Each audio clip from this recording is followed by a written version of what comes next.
Buenas noches, amigos, oyentes, televidentes, internautas, hermanos migrantes. Estamos en Ecuador TV, esto es Un Café con JJ. Y hoy hemos invitado en un nuevo programa al magíster Henry Carrascal. Él es docente de la carrera de Comunicación Social de la FACSO, periodista profesional, abogado de los tribunales y juzgados de la República, magíster en Ciencias Internacionales y Diplomacia, sin duda un hombre muy preparado y un querido amigo de esta casa. ¿Qué tal, Henry? ¿Cómo está? Mi querido Jimmy, como siempre, muy agradecido por la invitación a este programa prestigioso, pues, y recientemente puesto al aire, pues, ¿no? Claro. También una cadena, pues, de mucha acogida como Ecuador TV. Saludos a tus televidentes. Muchas gracias. Comencemos esta noche, Henry, a hablar del saldo, digamos, del paro. ¿Qué lección nos deja el paro que ya prácticamente hoy ya se da por descontado que terminó? No obstante haya por ahí, no sé, alguna escaramuza mañana, pero ¿qué podemos entender, leer y aprender del paro?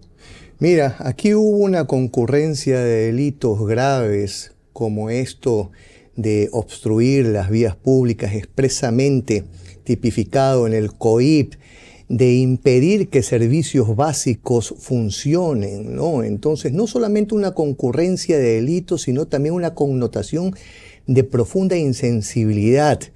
Entonces, por más que el diálogo quiso agotarse, pues estas medidas burdas, estas medidas atentatorias persistían, ¿no?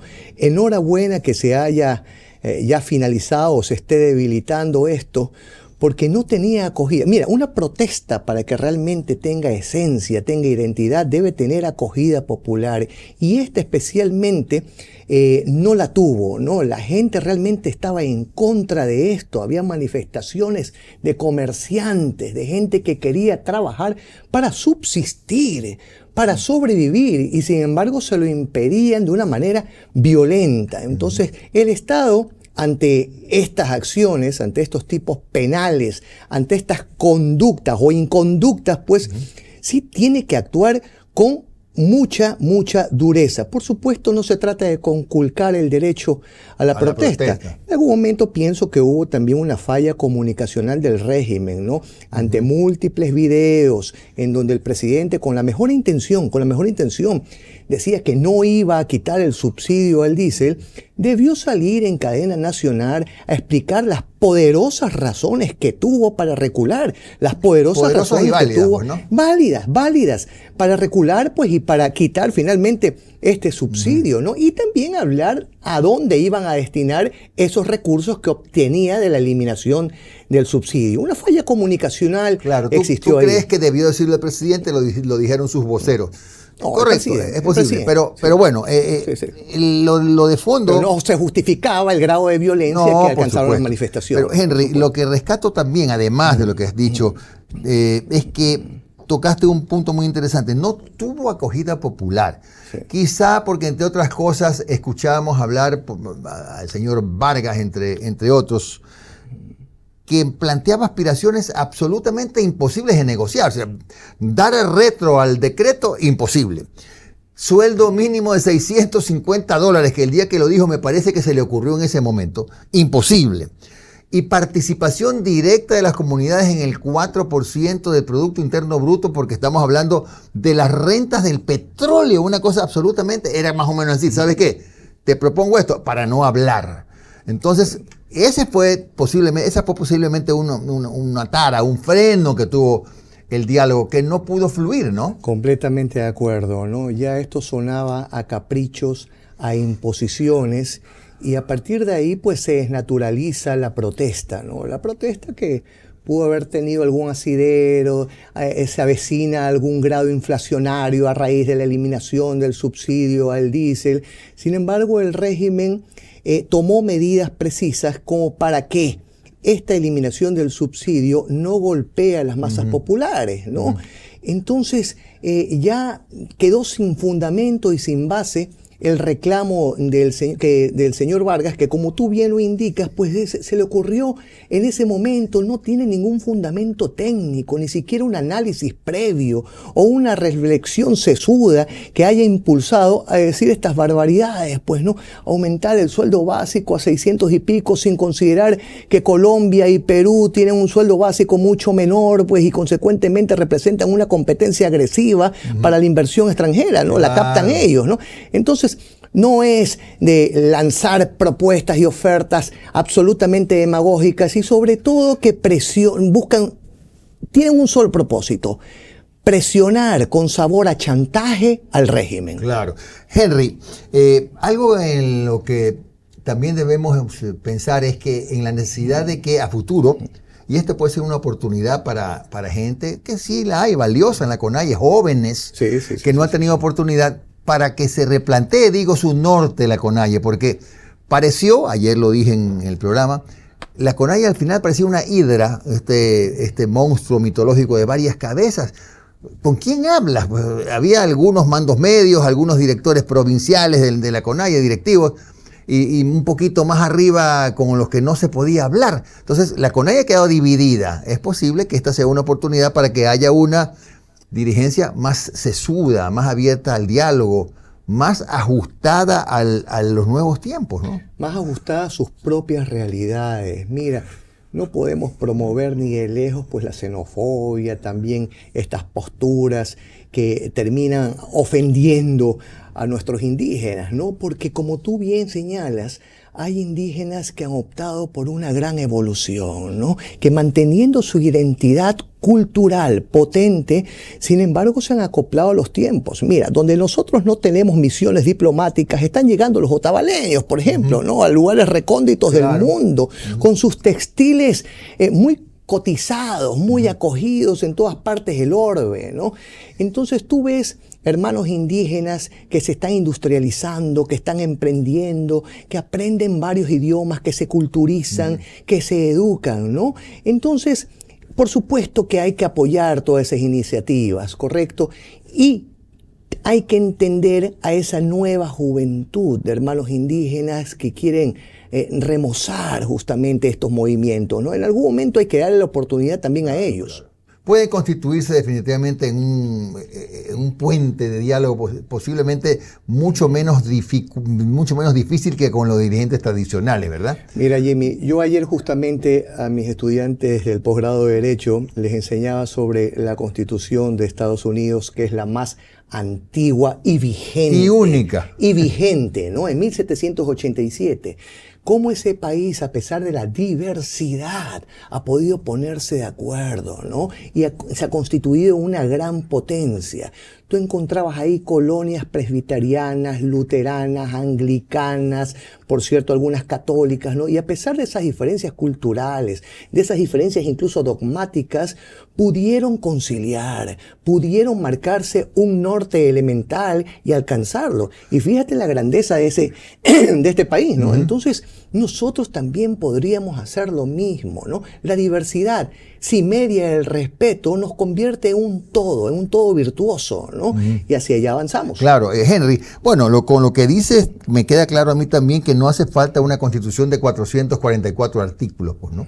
La prueba es la de Estados Unidos. La Constitución de Estados Unidos tiene 7 artículos y apenas 27 enmiendas, pero claro, es un sistema distinto. ¿No? Es la common law, nosotros somos de la familia romanista, es un sistema distinto. Cada constitución tiene que acoplarse a las necesidades de los tiempos y de los pueblos, ¿no? Entonces, este espacio tuyo, Jimmy, debería convertirse en una preconstituyente, es decir, por aquí deberían transitar diferentes gremios, médicos, profesores, montubios, afrodescendientes, etcétera, a revelarnos qué es lo que les perturba de la Constitución, cuáles son los pasajes, que quieren de una nueva, cuáles ¿no? son los pasajes modificables o hasta derogables, ¿no? Perfectibles, y qué es lo que quisieran eventualmente de una nueva, ¿no? Falta todavía que se ahonde la discusión En lo personal, a mí falta que me convenzan, ¿no? O sea, Claro, todavía lógico. necesito elementos de convicción para decir, bueno, sí necesitamos Unos una más, otros constitución, menos, pero claro porque que todo sí. este sacrificio enorme al que se va a ver abocado el país, ¿no? Financiero y de tantos otros recursos, solamente debe tener un propósito, el ofrecernos un mejor producto constitucional que el actual. De acuerdo. Bueno, pero para citar un par de ejemplos, Henry, ¿cómo podemos estar contentos, por ejemplo, con la inversión extranjera, que aquí es mínima, si tenemos una constitución que la amarra, la ata, por ejemplo, en el tema petrolero? Puede haber inversión de afuera, pero todo se deriva finalmente en Petroecuador. Petroecuador es el que revisa y le paga cuando el Ministerio de Economía le pague. ¿Quién invierte así? Y otra cosa, Henry, no hay arbitraje internacional y mucha gente que invierte no confía pues en otro arbitraje que no sea el internacional, pues. Bueno, la polarización del país ha llevado también que esa polarización se ensaye dentro de la Asamblea y la ha incapacitado para poder enmendarla o reformarla. La enmienda, pues, es una reforma correctiva y también le provee la misma Constitución la capacidad de reformarla, ¿no? Sin este cambio traumático al que nos vamos a ver abocados. Porque, Jimmy, sí hay que advertirle a la ciudadanía que de todas maneras una nueva Constitución no es solamente un nuevo producto normativo, ¿no? Representa también un cambio traumático para todo el andamiaje jurídico del país. Se tienen que producir nuevas leyes, se tienen que derogar otras, se tienen que reformar algunas, ¿no? Es un cambio traumático. Entonces, la Asamblea sí nos queda debiendo históricamente la posibilidad de haber podido enmendar o reformar y evitarla, evitar todo este desangre financiero al que nos vamos a ver abocado también, pues, y posiblemente la colisión política de criterios, porque esa asamblea va a ser bueno, eso se va a dar porque en este país el fútbol y la política nos distraen mucho. Vamos a hacer una pausa, Henry, regresaremos a hablar de un tema en el que poco hemos abundado todavía en el programa. Las bases militares, tanto se comenta, es una de las preguntas de la consulta. Con gusto. Vamos a hablar de las bases militares, convienen o no convienen, son buenas o no son buenas, para qué sirven, etcétera. Ya regresamos.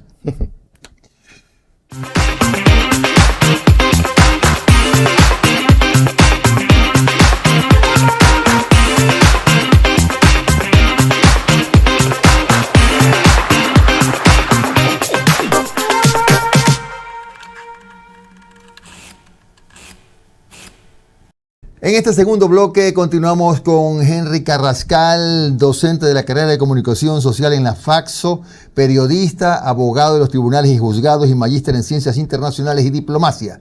Ciencias Internacionales, Diplomacia. Aquí entra un tema interesantísimo también, Henry. La reinstalación de las bases militares extranjeras, contra lo que mucha gente piensa, no las bases de los gringos, no, bases extranjeras. ¿Es posible, es factible, es necesario hoy versus el año 2008-2009 que fue levantada la base de Manta una vez que la delincuencia, el terrorismo, el crimen organizado nos están orillando a la necesidad de buscar ayuda internacional? Mira, gracias a tu generosidad, mi querido Jimmy, yo editorialicé hace algunos días y dije pues que Ecuador se estaba desangrando financieramente para que ese polvillo blanco diabólico no vaya a parar a las fosas nasales de los jóvenes londinenses, parisinos, madrileños, neoyorquinos, ¿no?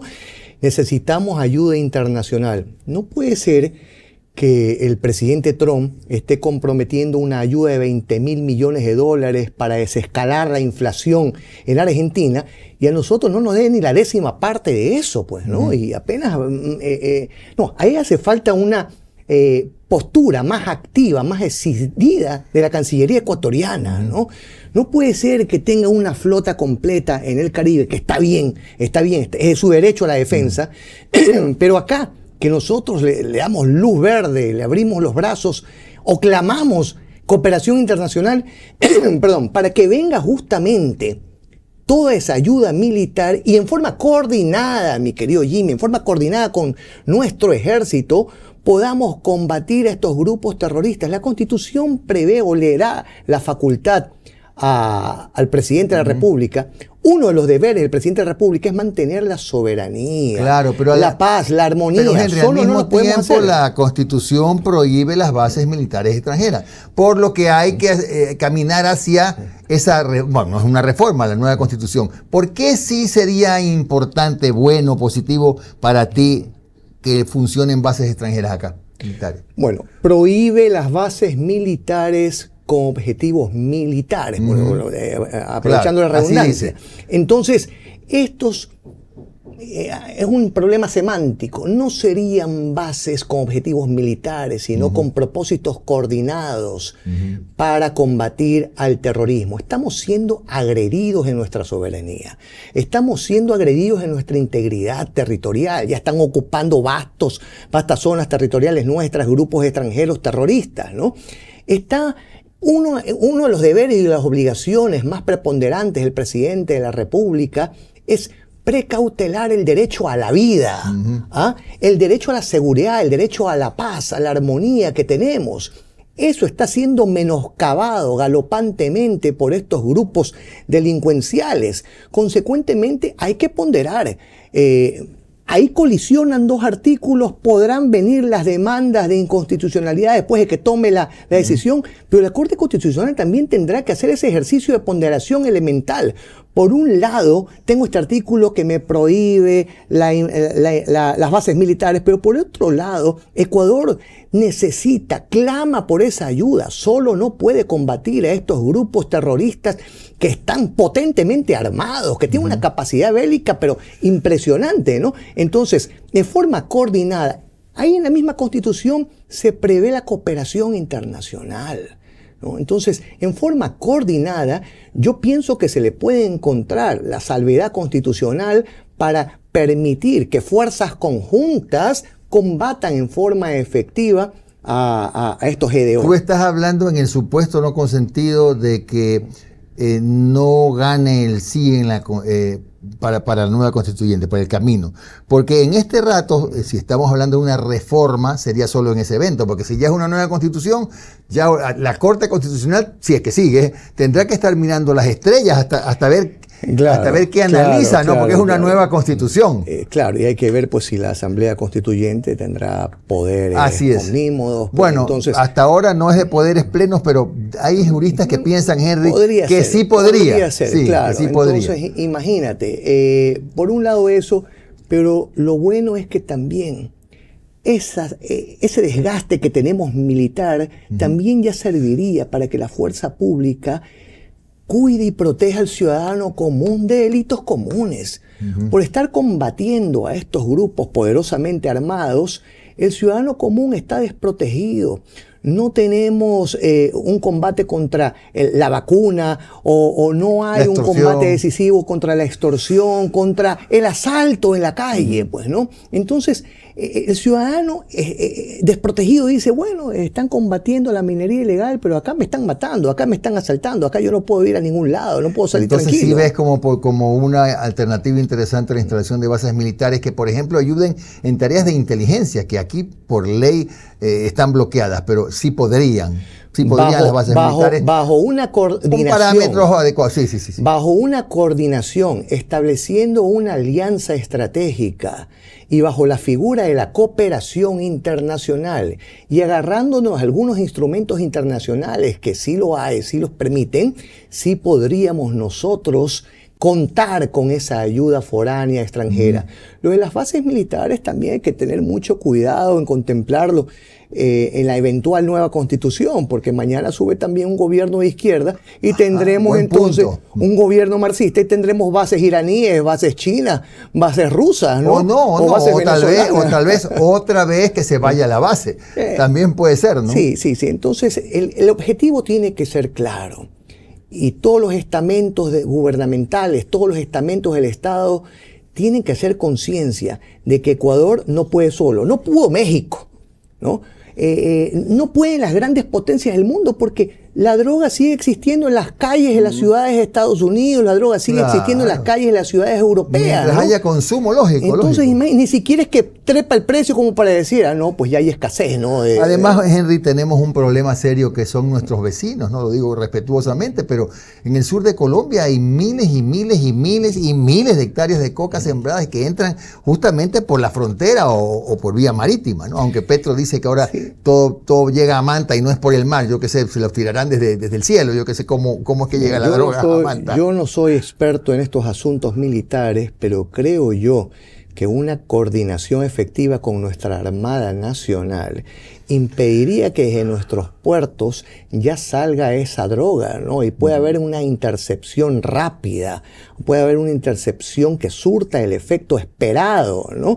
Y nuestras Fuerzas Armadas, nuestra fuerza pública finalmente se dedique también a cuidarnos a los ciudadanos, que por ahora estamos desprotegidos, porque están distraídos, distraen todas sus fuerzas, distraen todos sus recursos a combatir estos flagelos ciertamente, pero que también afectan a potencias. Esas potencias tienen la obligación moral de cooperar con nosotros, de ayudarnos en forma efectiva. Insisto, no puede ser que el gobierno estadounidense comprometa una ayuda de $20.000 millones a Milei para Argentina, solamente para escalar el problema inflacionario, pero acá hay un problema en donde está muriendo nuestra gente, en donde estamos desangrándonos, ¿no? Entonces, también debe mirar hacia el Ecuador que ha sido condescendiente, Ecuador que ha sido muy amistoso con Estados Unidos. Es momento de ayudar al amigo, es momento de ayudar al fraterno.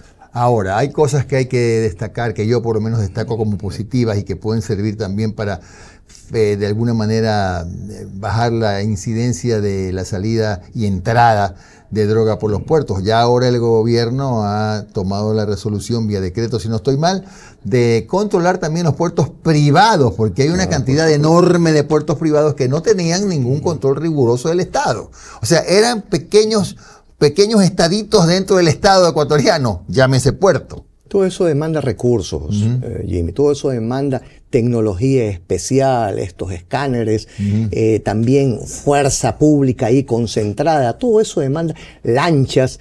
Todo eso demanda recursos y compromete nuestra capacidad financiera, que bien podría servir para atender necesidades apremiantes que tenemos, ¿no? La salud, la educación.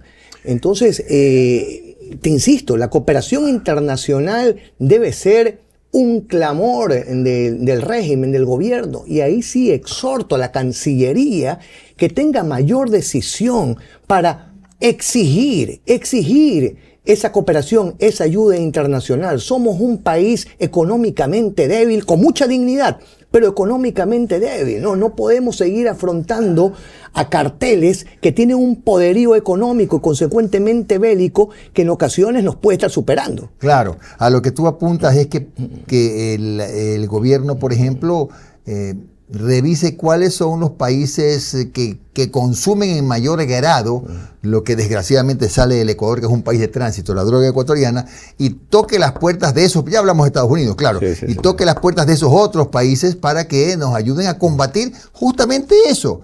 Con cifras. Y cuidar la salud de su gente, ¿no? Con cifras. Con un estudio técnico, que vaya a la Comunidad Europea, a nuestra Cancillería, que se activen nuestras misiones diplomáticas en esos países y le digan, pues, miren, nosotros necesitamos por este rubro, por este otro rubro, por este otro rubro, 1.000, 2.000, 3.000 millones de dólares, ¿no? Entonces, se clame esa cooperación y venga esa cooperación, ¿no? Claro que tampoco estos países son muy cuidadosos en sus recursos, no es que se le puede pedir simplemente los 1.000 millones.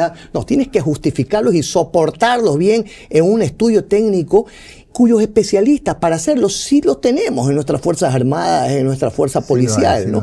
Entonces, en la propia diplomacia. En la propia diplomacia. Henry, ¿qué opinas tú de la ciudadanía universal? Tú sabes que esa figura, si no estoy mal, está en la Constitución, ¿no? Y es la que en alguna medida ha permitido que mucha gente de antecedentes dudosos haya ingresado a este país y hoy día no solo estén sobrepoblando el Ecuador y presionando por espacios de trabajo, sino también delinquiendo.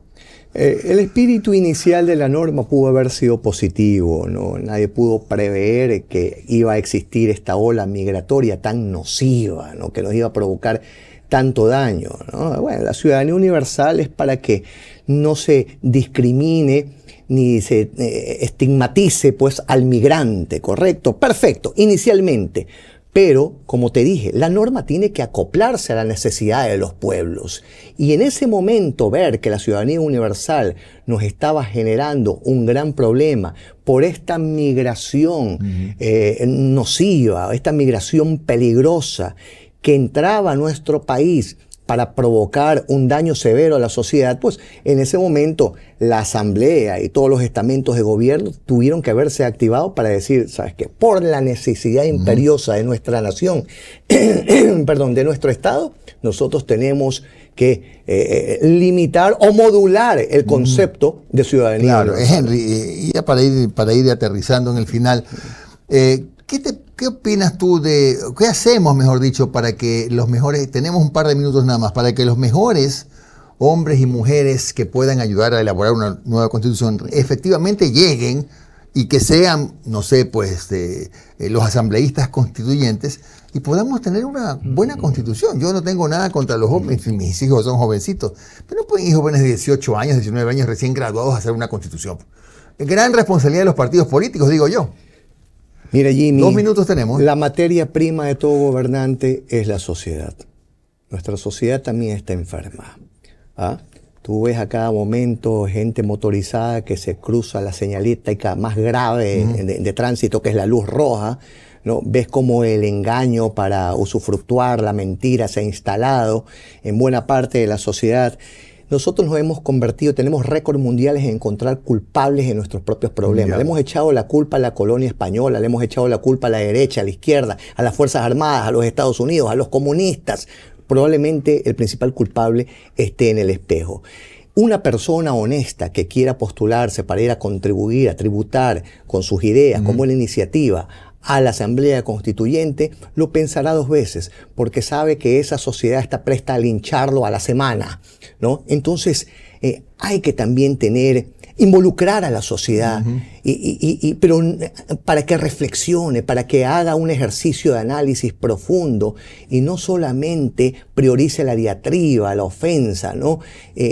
Sino que le dé la oportunidad a esa buena mujer, a ese buen hombre que realmente quieren contribuir con un cambio positivo para la patria, para que ejerza sus plenas capacidades. Claro, ya depende más de nosotros en realidad. Sí. Gracias a Henry Carrascal, docente de la carrera de Comunicación Social, periodista, abogado, magíster en Ciencias Internacionales y Diplomacia, que nos ha acompañado hoy aquí en Un Café con JJ por la vía de Ecuador TV. Mañana a las 10 de la noche estará el doctor Ramiro Cepeda Álvarez, abogado y analista político, para conversar justamente de estos temas que tienen que ver con el camino hacia la nueva Carta Política.